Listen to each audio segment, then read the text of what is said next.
Et bonjour à tous. Alors aujourd'hui on se retrouve pour une vidéo sur un graphe 7 en OU, mais cette fois-ci c'est un graphe 7 en OU qui a une divergence mais pas de convergence. Donc je vous le présente rapidement, c'est un peu le même que la dernière fois.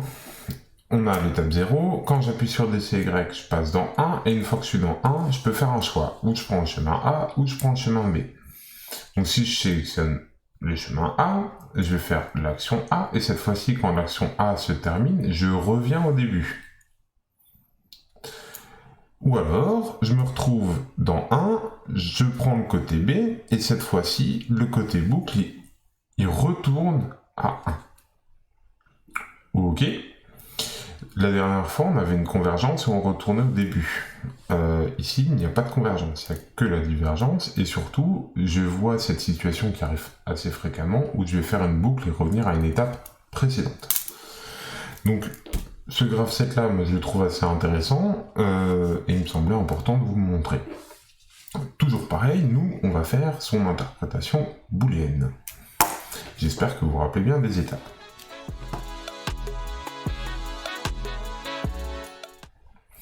Alors, on va commencer, on va parler des transitions. Donc comme la dernière fois, je les ai numérotés, c'est les mêmes numéros, il n'y a pas de grande nouveauté. Et puis, nous, on va commencer. Alors, je suis désolé, je vais devoir par contre passer d'une feuille à l'autre. Donc, les transitions.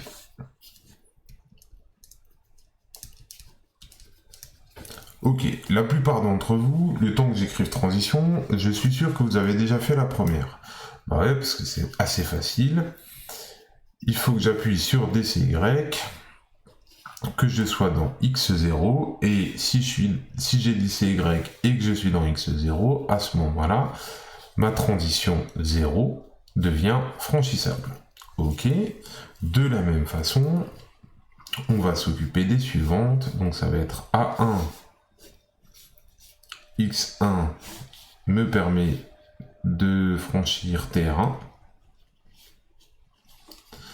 Ensuite, j'ai A2, X2, TR2. Alors attention quand même à ne pas vouloir aller trop vite, parce que vous avez bien compris que cette histoire, c'est quand même une histoire de rigueur. Si vous faites des erreurs là-dedans, eh bien ça marchera pas. En tout cas, pas du premier coup, et il va falloir trouver d'où vient l'erreur. Alors quand c'est une faute de frappe, c'est un peu pénible. Voilà, parce que on a fait une bête faute de frappe, on n'a pas fait attention. Voilà, c'est jamais bien rigolo, quoi. Voilà, donc le temps de vous expliquer ça, moi j'ai tout fini. Je pense que vous avez suivi au fur et à mesure, tout en m'écoutant, mais c'est la même chose que la dernière fois finalement. Et en plus de ça, c'est toujours la même méthode, c'est toujours les mêmes questions. Quelle est la réceptivité? Quelle est l'étape qui doit être active? Donc, voilà, moi je m'en suis occupé là pendant qu'on discutait, et puis on va pouvoir passer au truc qui est intéressant dans ce graphe 7 là, c'est la gestion des étapes. Alors, on va passer aux étapes, et puis comme d'habitude, on prend dans l'ordre. On va s'intéresser à l'étape 0. Alors, pour ça, il faut que je revienne au graphe 7, et je vais toujours me poser les mêmes questions. C'est qu'est-ce qui active l'étape 0? Il faut que je remonte. Ok, c'est là. Ok, super. Donc dès que je vais passer la transition 2, je vais activer 0. Est-ce qu'il y a autre chose? A priori, pas trop. D'accord? Donc ma condition de marche, TR2. Super. Qu'est-ce qui va me permettre de désactiver 0? Donc c'est la condition d'arrêt. C'est le fait de passer TR0. Donc là, pas trop de surprise. On va le noter. Donc, j'ai ici ma condition de marche qui est TR2. Je vais avoir l'automaintien qui est X0 et la condition d'arrêt barre qui est TR0. Ok. Et ça me permet d'activer X0. Ça, c'était facile. Ok, maintenant on s'occupe de l'étape 1. Alors, qu'est-ce qui va me permettre d'activer l'étape 1? Bah, comme on peut le voir ici, c'est le fait de passer TR0. Ok. Oui, mais il y a ça aussi. Parce qu'il y a le chemin là, qui me permet de retourner dans l'étape 1 et donc de l'activer. D'accord, donc ça veut dire que ma condition de marche, on va essayer de retenir, c'est le fait de passer par TR0 ou par TR4. D'accord? Alors, je vais me le noter quand même, hein, histoire de ne pas oublier. Pour le suivant, voilà, je me mets une petite note. Je vais dire que c'est TR0 ou TR4. Ça, c'est ma condition de marche. Vous noterez d'ailleurs que je l'ai même écrit en français. Voilà, je ne suis pas trop embêté, c'est juste une petite note. Très bien, maintenant il faut que je me pose la question. Qu'est-ce qui va désactiver? Quelle est ma condition d'arrêt pour l'étape 1? Eh bien, il s'agit de passer la transition 1, qui est ici, puisque je dois désactiver l'étape précédente, qui est l'étape 1. Ok. Ou alors, c'est le fait de passer par la transition 3, puisque même problématique, je dois désactiver l'étape précédente, qui est l'étape 1. Donc, mes conditions de désactivation, c'est le fait de passer dans TR1 ou TR3. D'accord? Donc, l'arrêt, c'est TR1 ou TR3. Très bien. Et bien maintenant, je peux tracer le ladder.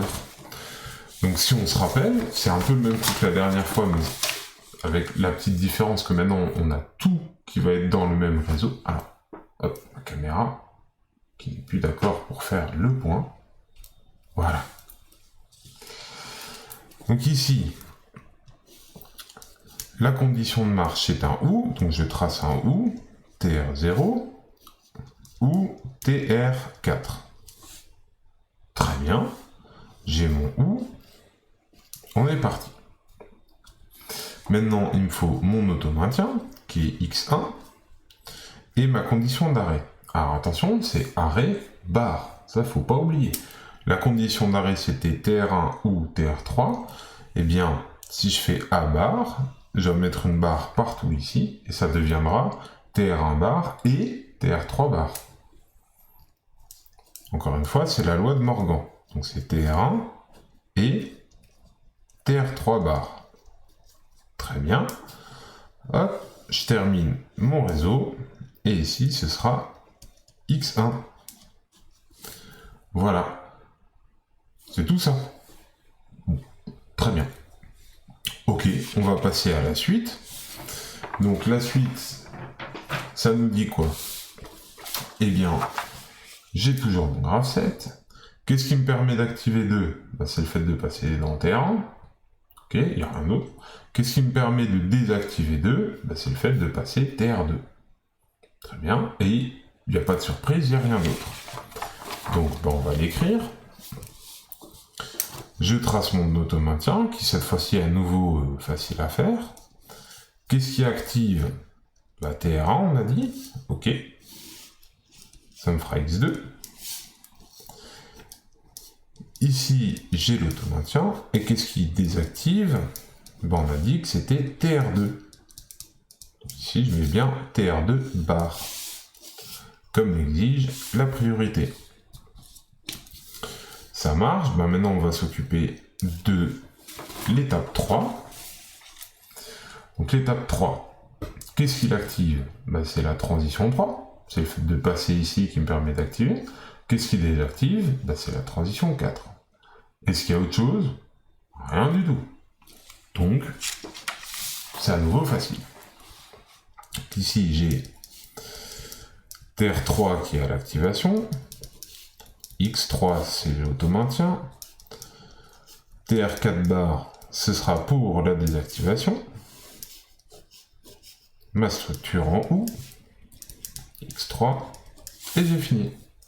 Puis là, on a fini toutes les étapes de notre joli petit graphe 7. Donc pour les sorties, à nouveau, aucune surprise.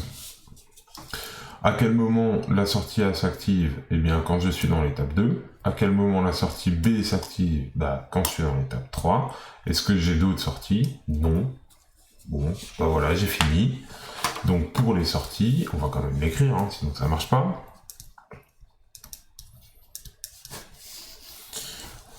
Donc ici, je vais avoir X2 qui va m'activer A. Et je vais avoir X3 qui va m'activer B. Parfait. Super. J'ai tout fini. Donc encore une fois, si vous voulez programmer ce graph7 en ladder, celui-ci, eh bien vous avez vu au cours de la vidéo qu'il faut arriver à faire les transitions, les étapes et les sorties. Donc c'est tout ce qu'on a écrit là. Voilà. Et ici. Et encore une fois, si vous rentrez tout ça dans un logiciel et que vous n'oubliez pas de programmer la règle numéro 1, eh bien à ce moment-là, vous arriverez à exécuter ce graph7. Sur ce, je vous remercie de votre écoute, et puis on se retrouvera une prochaine fois pour gérer le et.